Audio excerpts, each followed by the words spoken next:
Всем добрый день. Вот вчера было плюс 17, сегодня плюс 3. Как так? Сегодня вот сейчас показываю в данный момент. Нет, даже 7 стоит, но... в телефоне 3 стоит, а машина показывает 7. Короче, 5. Блин. Если сегодня запчасти придут, я хотел вообще-то Toyota отремонтировать. Вот как ее ремонтировать, когда вот погода такая, еще покажу. Вот такая погода. Как раз прям для ремонта тормозной системы на улице, возле гаража. Что делать? Будем посмотреть, будем ждать, что будет лучше, но лучше не будет, к сожалению. Когда я сегодня, если дождь не успокоится, я даже начинать не буду. По крайней мере, хотя бы запчасти заберу. Через день, через два соберем.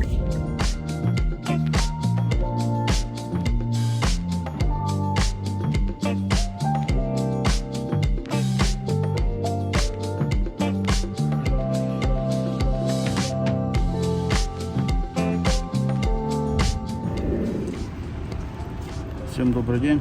Ну что, стоило сутки подождать. Сейчас покажу почему.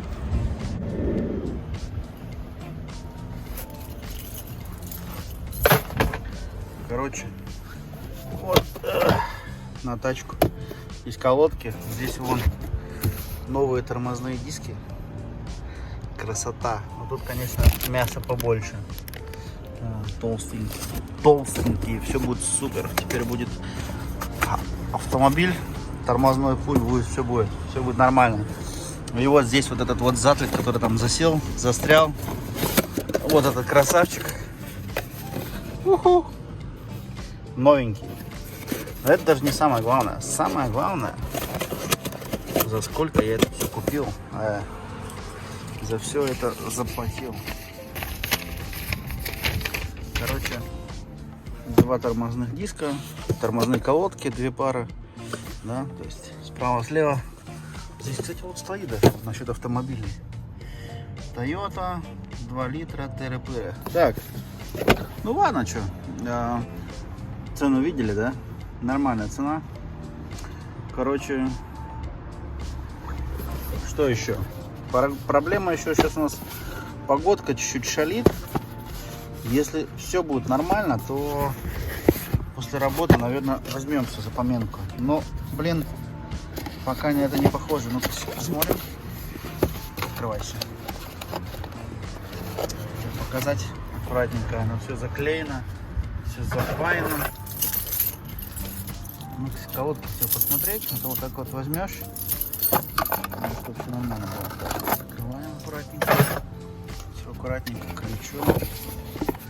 1, 2, 3 колодочки. Так, чего? 4. Красавцы. Все, супер. Ляпота. Так, ну вот эта штучка я помню, вот это нет. Что было? Ну ничего. Одна такая. Ну все. Вот, кстати, на новых колодках мне что нравится. Раньше было железо просто. Сейчас клеят вот такую штучку на внутренней части, где давит цилиндр или где давит сам суппорт, стягивает. И благодаря вот этой штуке можно теперь нажимаешь на тормоз, если там начинает что-то, не будет уже ржаветь и не скрипят тормоза. Все, тормозные колодки есть, диски есть, суппорт новый есть. Цена, та-да, всего лишь. Цена, в принципе, адекватная. 131 евро за 2 диска, за 4 тормозные колодки и за суппорт.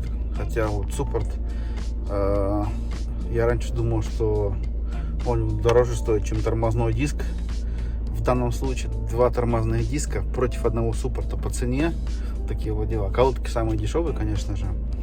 Вот так вот. Это в основном хотел показать, сколько стоит. В принципе, это адекватно, это хорошего качества диски. Специально для японских автомобилей контора делает. Качество супер. Я покупал уже и на первом автомобиле, и на второй, и на третий.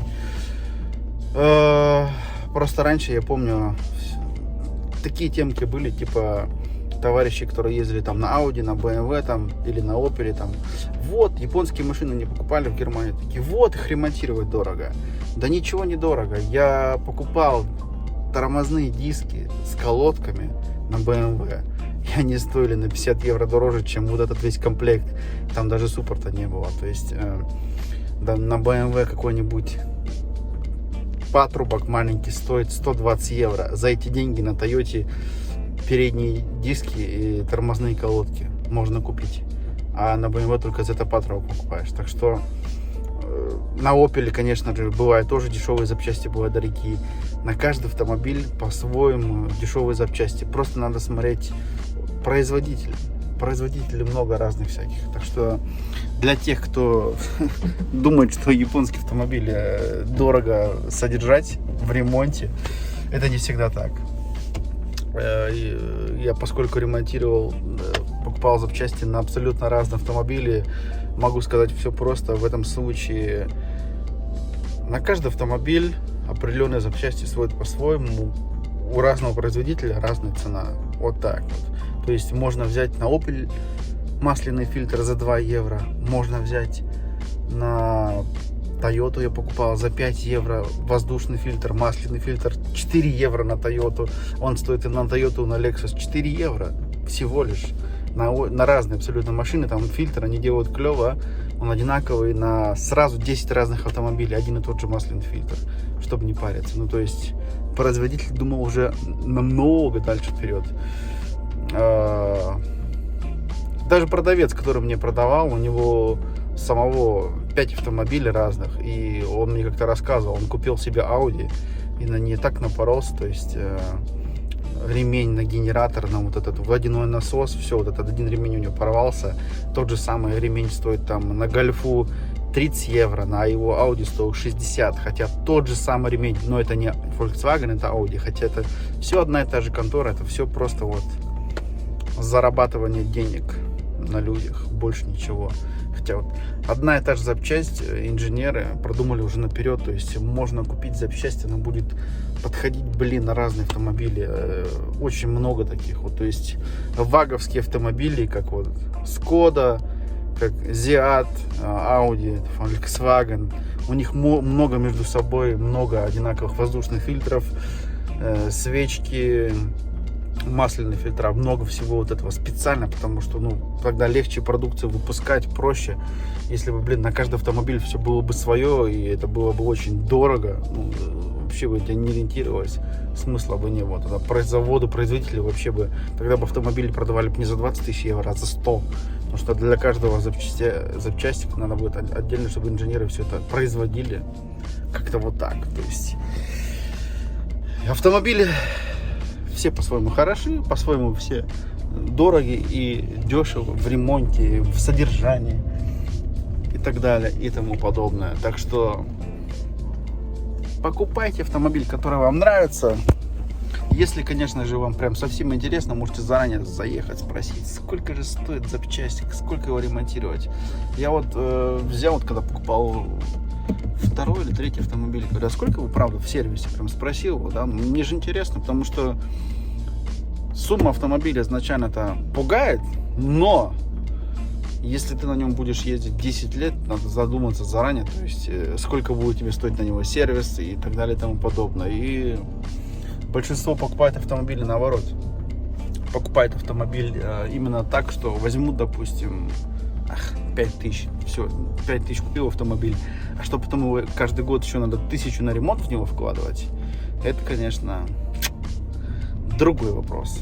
Так что катайтесь на тачках, ремонтируйте, не ремонтируйте, кайфуйте, все будет супер. Ладно, если сегодня дождя не будет, через пару часов я поставлю запчасти. Если дождь все-таки пойдет, то будем ждать, когда дождя не будет, потому что по дождю менять больше не буду. У меня нет закрытого помещения, я буду делать все это на улице, так что подожду день-два, как успокоится. Если же не будет дождя, если останется сухо, после работы приеду, начну менять, и тогда, конечно же, будет видос и про это. Продолжение следует.